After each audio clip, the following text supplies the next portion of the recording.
we are all like part of the same fabric, and we really need each other. We're in a shared ecosystem. Yeah, exactly.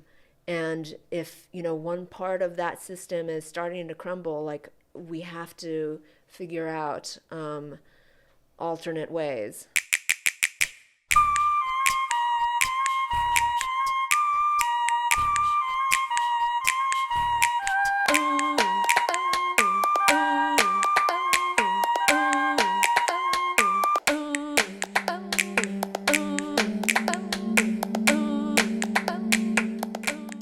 Welcome, friends. I'm Kristen Merding, and this is Torches.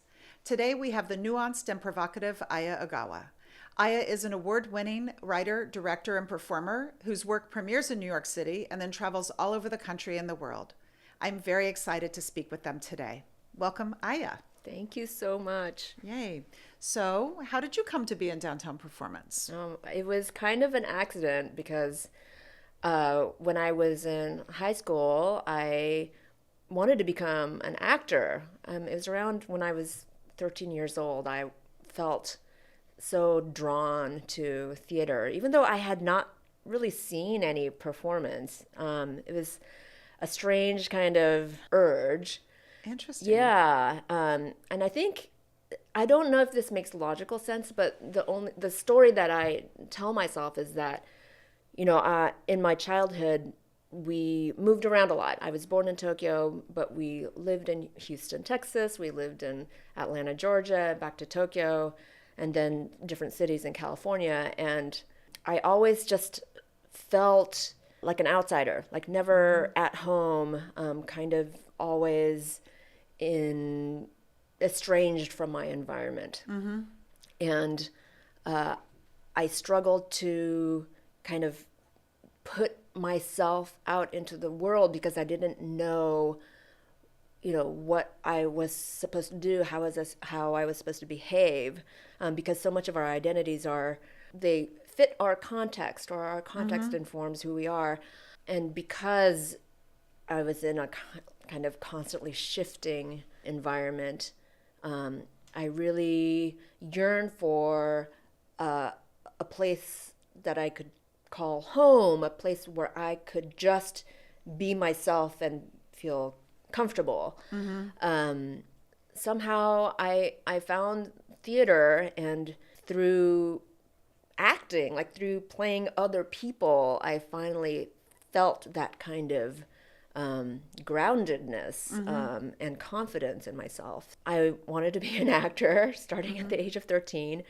My parents were very much against it, so much so that they would go behind my back and tell my drama teacher to stop casting me in the school plays. Wow. Which I learned many years later. But yeah, and so I went through college. I did focus on playwriting while I was also acting. And then when I graduated, I spent maybe 2 months auditioning in New York as an actor who was not in the union, and quickly discovered that there was very little for me to do.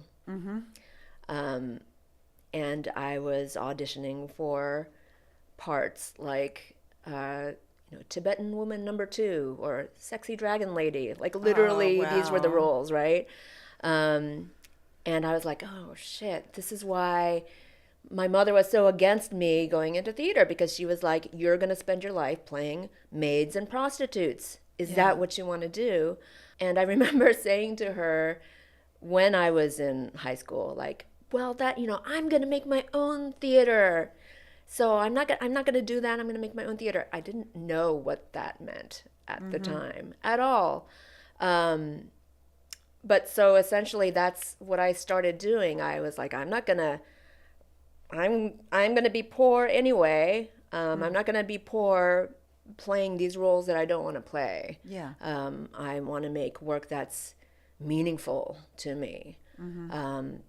So that's how it all started, really. And but I was a part of a theater company where I was like acting and directing and devising, and we were all learning how to like design and how to write a press release. It was kind of like my grad school experience. I And remember you did an early version of something at Here. actually, here was probably one of the first acting gigs that I had in those days. And but then when I left that company in 2003, that was where I was kind of making a commitment to focus on my own work, my own devised or writing slash directing work.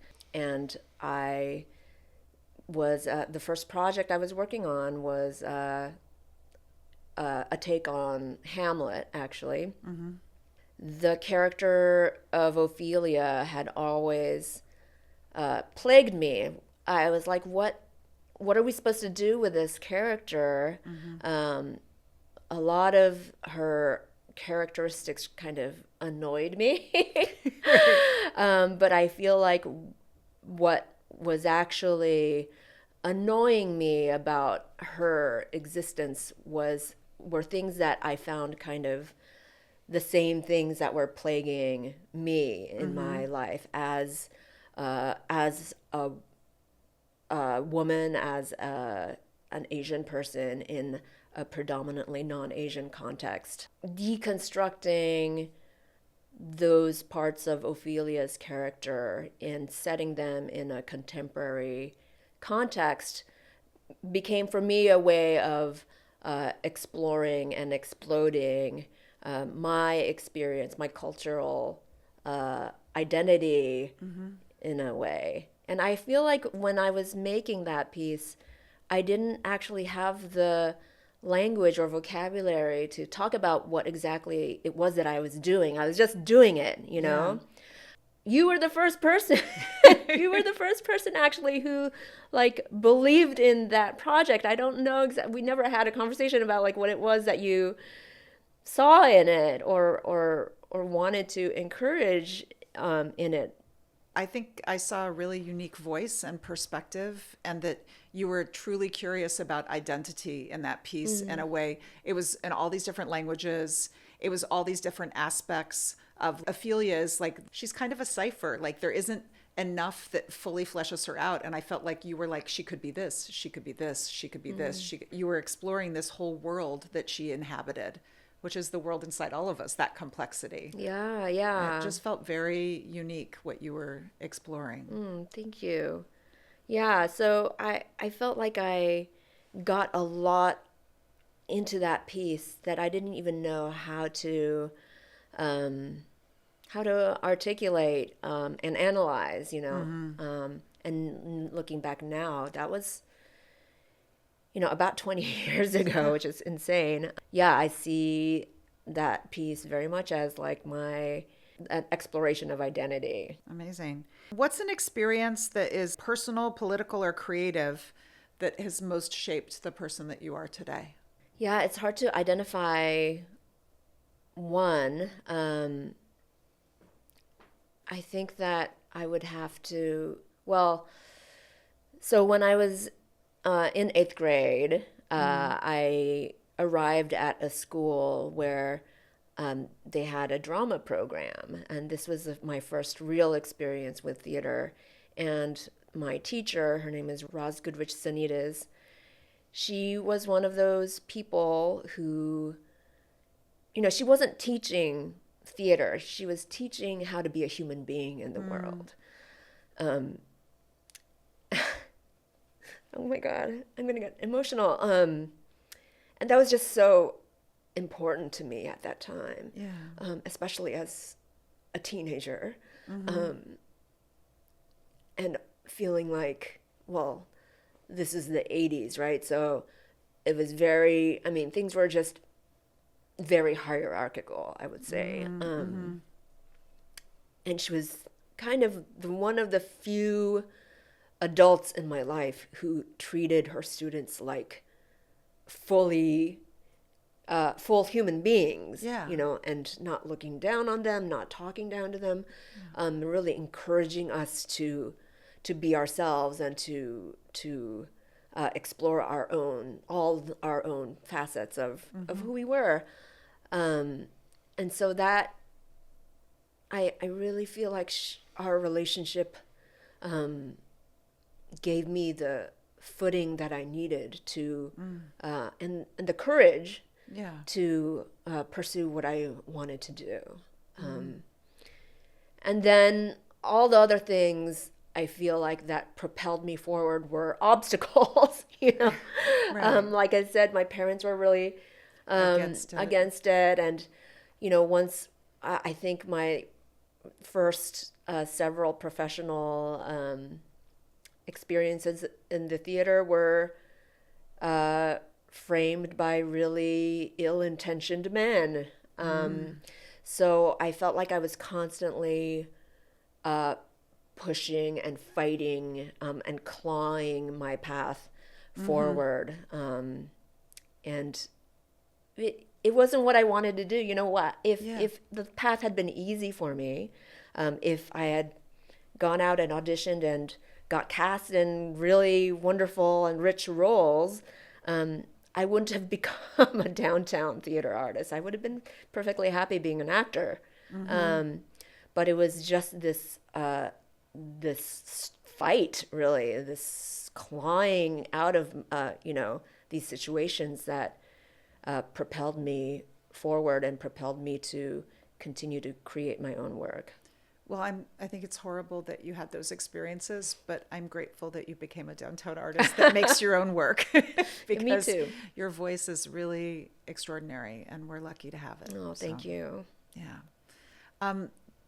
There are also familial relationships that have had an influence on your work. Do you want to talk a little bit about that? I didn't really intend to write autobiographically. I mean, I think to a large extent, a lot of, our work or my work, even before explicit autobiography, in some way or another reflected where I was or what I was thinking about. But I often begin projects with a question. I don't necessarily have characters or storylines fully developed and in place.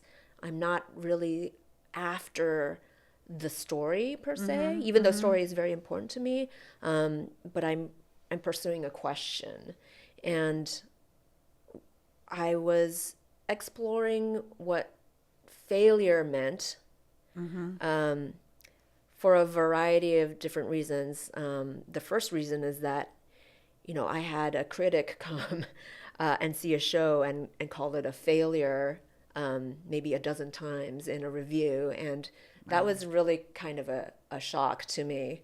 And it made me really consider what failure meant to me. Yeah. And I felt like I couldn't do it alone. I enlisted the help of many different collaborators, actor collaborators, other writers, designers, and posed the same question, like, what is failure? Tell me a failure story. What do you consider failure to be? And all of my collaborators were so generous in sharing their reflections on what failure meant to them.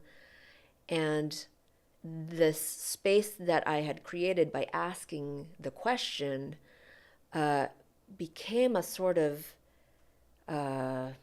like healing, beautifully vulnerable space. And it made me realize that we didn't really societally have a space where we can talk about failure, sit in the feelings of failure. It's often kind of used as like a stepping stone towards success, or it's always kind of framed as just it's just a one step towards something else, but if we don't kind of create that space to really reflect and digest those experiences, they kind of like sit in us and fester and then really become a part of who we are. And so anyway, in that exploration of failure, I felt the responsibility to, take the courage and kind of these storytelling techniques that I discovered with my collaborators and turn it inward, and ask myself the same questions. And that's really when I thought about my father for the first time in maybe a decade. He had died in 2007. Actually, oh my gosh, yeah, it was even before Ophelia premiered. And that time, I mean, not to get into my personal life, but that was when right after Ophelia, essentially I got pregnant, and and that derailed my whole art making practice, which I can get to in a second. But because of the way my life was moving forward at a certain pace, once my father passed, I didn't really spend a lot of time thinking about him and his life, and what that meant to me. And this question of failure, when I asked myself, it kind of pointed in that direction. Yeah. And it was never something that I intended to do. It just kind of happened in an organic way. And so I scripted The Nosebleed after those reflections. And this was a play that really used my personal life as a canvas for reflecting on these experiences that we think of as failures. You spoke about your collaborators when you were talking about that. You have a lot of people that you've worked with over multiple projects. What makes a collaboration truly generative for you? And how does working with the same people over time help you get to where you're going on the journey? Yeah, I think a lot about Jeanette Yu, who's a lighting designer by profession. But one of the best dramaturgs. Yes, exactly. So I met her right when she got out of grad school, around 2006, 2007, I think. And a mutual friend of ours had introduced us. At that time, because I was so used to being a scrappy artist, like I did everything myself. I hardly worked with a stage manager. Designers would step in that final production moment for me, because friends would be like, "You need help. Like you need someone designing lights, or you need." Right. But I didn't really, because I didn't go to grad school and all that, I didn't really understand what those relationships were, director-designer relationships. And that was the point at which I met Jeanette, and we just started talking. And not really about lighting, we just started talking about art making, the world, how we felt, where we were. And I was like, oh, I really get along with this person. So I'm going to bring her on board to design my lights.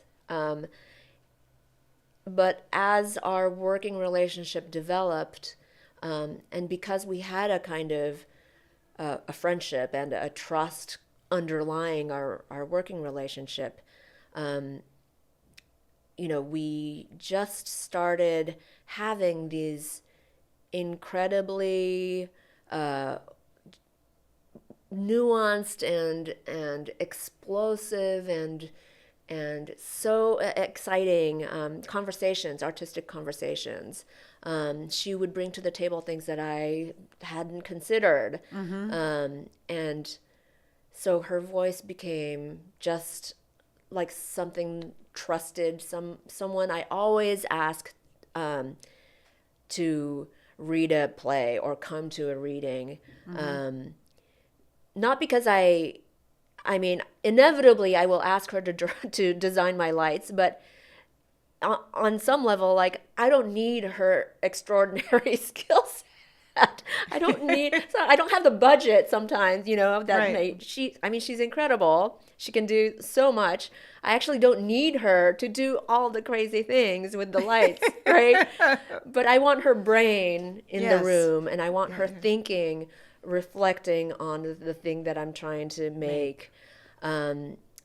and she's kind of like a, like a real anchoring point in my art making. So that's an example of a collaboration that just is so necessary and critical in my making process. How do you navigate power dynamics and conflict within collaborations? I feel like that is something that is slippery and fluid, I have to say.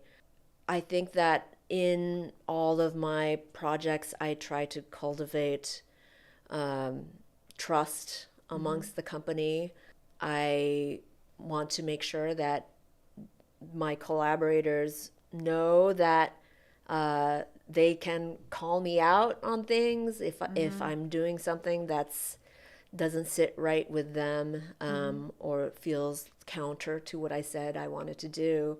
I depend on them to say, hey, you're not doing the thing you said you were going to do. And I really, really value that. At the same time, I feel like, we take care of each other by taking care of ourselves first, So I depend on people to be honest with me about where they're at. If they're not able to, do something that I'm asking them to do, that they need to say that, because I can't read their mind. So it's a two-way street. It's a lot of communication and it's a lot of trust. Could you share a moment of pure joy in your work? There's never pure joy. Oh. I'm always like, oh, this is shit. I recently toured The Nosebleed, which, as I said, is an autobiographical play, and it's about being a child and being a mother, looking forward and backwards at these familial relationships. It's a lot also about my father and the kind of rift between us, a generational gap and also a cultural gap between us. And I had the opportunity to perform it in Tokyo to a Japanese audience for the first time ever. And I was really very nervous about how a Japanese audience would receive the piece, because I'd really made it for an American audience. Yeah. And by that I mean an American audience who understands a culture that is woven together by many different immigrants, a lot of different generations of people coming from different places. And I really did not know whether, without that context, the audience would receive the story. But then when we got there, I understood that they were seeing the piece in a completely different way, which is that the character of my father was someone that they recognized, who felt very familiar to them. And I'm gonna cry again. But that was also like, it was painful to feel that recognition in the audience, But because of that recognition, I feel like they received it in such a beautiful way, in a deep listening kind of a way. And a different kind of empathy for him Yeah. than an American audience might feel. Right. I just, a Japanese audience is not as vocal as an American audience. They are not, they don't laugh as much. They don't gasp or, speak back, not nearly as much as an American audience. But in this just deep, deep listening, and the breath of the audience, I could feel how much, how deeply the piece was hitting them. And that was joyful. That was that was incredibly moving and joyful to me. Yeah. You mentioned before when you got pregnant, has becoming a parent changed your work? Oh my God. I think that there was nothing as disruptive as having a baby. I mean, I agree. you have to, I I should have had so many more conversations with you about exactly this, because I don't know how you did it. I mean, how were those early years for you? Well, some people have those kids they can bring to rehearsal. Yeah. I did not have a kid like that. Uh-huh. My kid, I could never do that with. So I did not have. Some people make it look so effortless and like they show up at rehearsal with their kid and they do their thing. And Right. that just was not my child. Yeah. My child. So I really had to very clearly separate my creative life from my family life. I couldn't thread those together. And so I just did.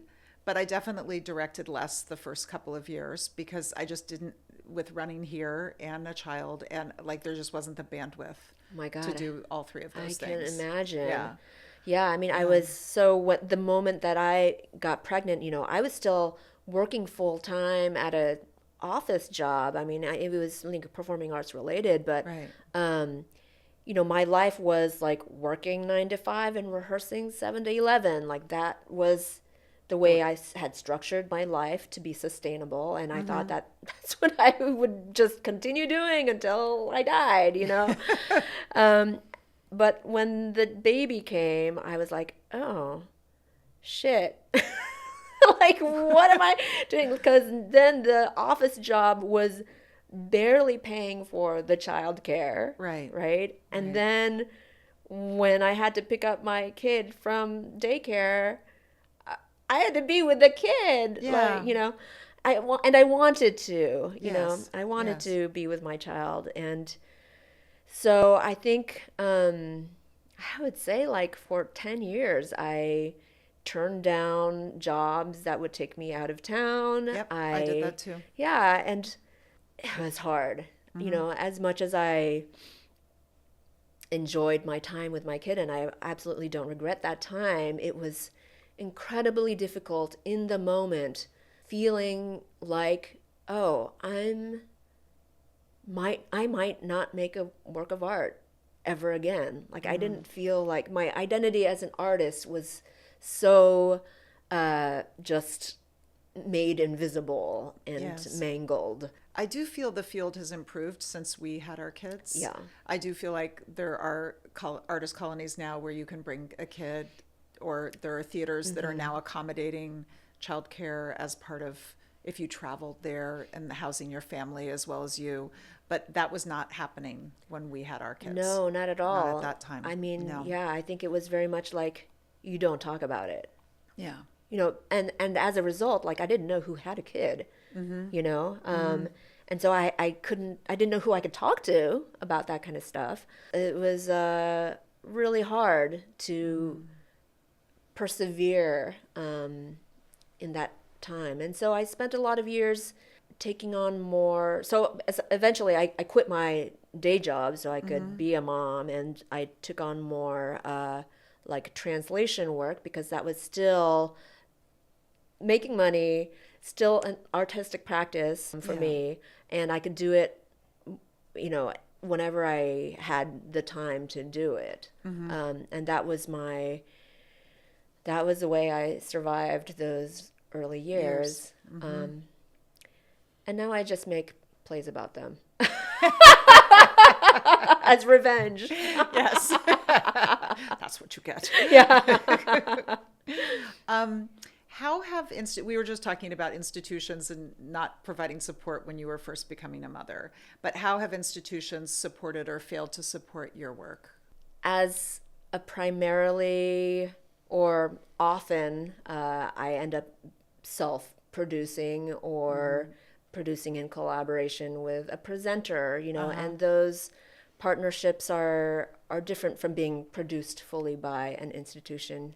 And I find that when I'm in control of a process or in control of the budget, I'm able to allocate how I feel is like fair and equitable and meets everyone's needs, hopefully as much as I'm able. And I often find that working with larger, fancier institutions, they already have so many categories in place that are probably dictated by the unions, that the organic way that I've created my work don't fit into those boxes. Right. And as a result, I end up having to like have a lot of fights about, why can't this person who has been on my project from inception go on payroll as this role. Yes. And so that's been really tricky and also painful. I bet. Yeah. So I'm still figuring out the balance. I mean, I feel very supported by play development organizations and residencies and the organizations out there who are like trying to cultivate and support artists in the development of work, but not necessarily producing. It's when I hit that production wall where I feel like the thorniest kind of questions come up. So if you had one suggestion for a way that institutions should change, what would that be? I mean, I personally would love to sit down and look at the budget with them instead of having them kind of dictate, how much we're going to allocate for set and all the departments. Like, I'm so surprised that it's still done that way. Yeah.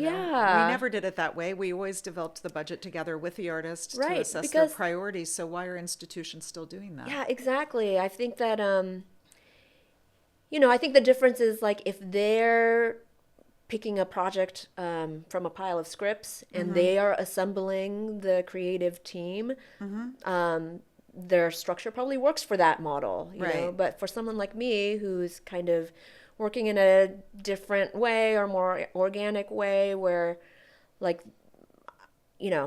whatever, like the my collaborators may not fit that structure, Yeah. then it becomes an issue. Right. So I wish I could have more of a say in how to structure a budget, for sure. You've said you hate audience participation. How do you think about your relationship with the audience? Yeah, I mean, the irony is that there's a lot of audience participation in my work, but I guess what I hate is audience participation for the sake of audience participation. I don't like it as a gimmick. Yeah. I don't like it as just a pure provocation. I actually view my work's relationship to the audience as very important, and aside from what I'm building on stage, I'm always thinking about how do I get the audience on board? How do I make them understand the rules and the tones and the worlds of this play, how to watch the play essentially, and what is the journey that I'm taking them on, and where do I want to take them? I think that's a really critical part of my creative process. And so I'm always intentionally building that relationship. So yeah, even in rehearsal, in the rehearsal process, I like to have people come and watch, because actually that interaction is what will inform me and the piece. Yeah, I remember you invited me to come to a very early version of The Nosebleed when it was still called Failure Sandwich, I think. And I remember we were scattered sort of like trees around the room, and the performance was happening all around us. Yes. And it was surprising and uncertain about where you focused when. And it was very exciting to be in the room that way. Yeah, I really actually, that was my, I wanted the piece to be like that. But then COVID happened. Yeah. So then suddenly I was like, oh, I can't be in the round. We have to be safe and, separate the audience from the performers. Yeah. But yeah, maybe there's a version that that can happen again. Yeah. Yeah. Mark Bamoudi Joseph recently asked, he was thinking about the state of the world that we're in right now. How do we create the conditions for artists to guide us forward to the other side of fear? Do you have thoughts about that? I mean, I feel like I spend a lot of time in fear. The only way through it is through it, and experiencing it. And in a way, this goes back to when I was starting out as a young person, but having so many obstacles and challenges in the way forced me to be really intentional and precise with what I wanted to do and where I was going, and I had to kind of sharpen those skills in order to carve my path through it. But it's maybe a similar situation right now where we have to really focus on what is important to us and how can we step forward with that in mind. I mean, it does really feel like the ship is sinking in so many ways, Yes. So are we gonna create our own boat? I don't want to be the last rat on this sinking ship. Yeah. Yeah. I do think we have to make our own boat. What would a truly sustainable artistic life look like? Oh my God. We can only dream about this. I mean, I feel incredibly lucky to have support from my family. Now I feel like my art can support us. I just feel like community is so important in this question of sustainability. When I was really starting out as an artist, I was in an environment where when we looked at other artists, we saw them as competitors, right? Like, oh, we're competing for the same grants, the same money, the same resources, the same, programming slots. And it took me years actually to really feel and embrace the idea that we are all like part of the same fabric and we really need each other. We're in a shared ecosystem. Yeah, exactly. And if, one part of that system is starting to crumble, like we have to figure out alternate ways to make work. So yeah, I just feel like an awareness of and respect for and compassion for community will make this art scene sustainable. Thank you for that. Do you think that the spirit of downtown still exists? Is that related to what you were just talking about? Yeah, it is. I feel like downtown has kind of been squeezed out of downtown to the outer boroughs. But those are the artists that I feel most excited by. Places like The Brick, places like Target Margin, who are still like doing weird shit. Like, I'm like, yes. Totally. I just saw Normandy Sherwood and Nikki Kalange's piece, The Mushroom, at Target Margin. And it was just such a weird, wonderful world to go into. So good to hear. How do you define success as an artist now? And has that definition evolved? I am allergic to that word success, and maybe that's kind of something I should revisit. But there's a part of me that's afraid to experience or actually feel success or actually feel or experience happiness. Like, do I really deserve it? And I think that's a lot of like the immigrant experience actually, because there's so much conditioning. When I came to this country, it was like assimilate, just keep your head down and like blend in and try not to, stick out. And don't want that much, be modest with what you ask for. But you can't make art like that, so I feel like I'm just making the art that I feel needs to be made, that I have control over, and that is success. I want to hop back to your directing work, because you've made a lot of work that's fully Aya projects, but you also, in the same way that I think you talk about Jeanette being an important grounding for you, I think you've provided that grounding as a director to some artists that are earlier in their careers. And I think you've been really had a deep impact as a director on their work.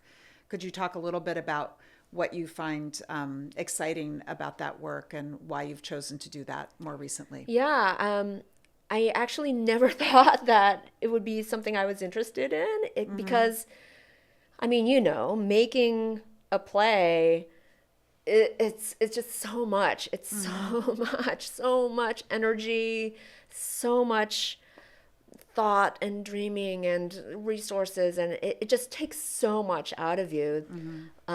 Like, why would you do that for someone else, right? So for a long time I was like, oh, that's not for me. Like, I can't have that kind of relationship with someone else's work,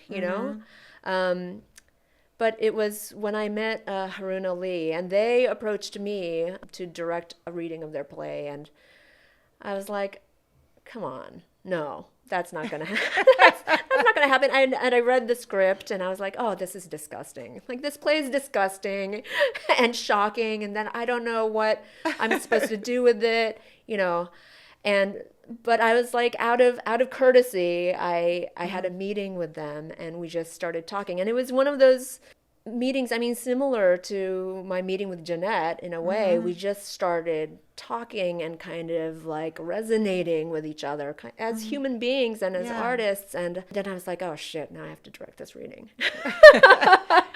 And you made an incredible world with Suicide Forest. Yes, and actually to be not the generative artist, but to have that kind of one step outside and be able to look at the text in the play, that space gave me a lot of freedom to dream and make mistakes and kind of throw crazy ideas into the mix. And with the right collaborators, I feel like my directing work, directing of other people's work, has been a really inspiring branch of my practice.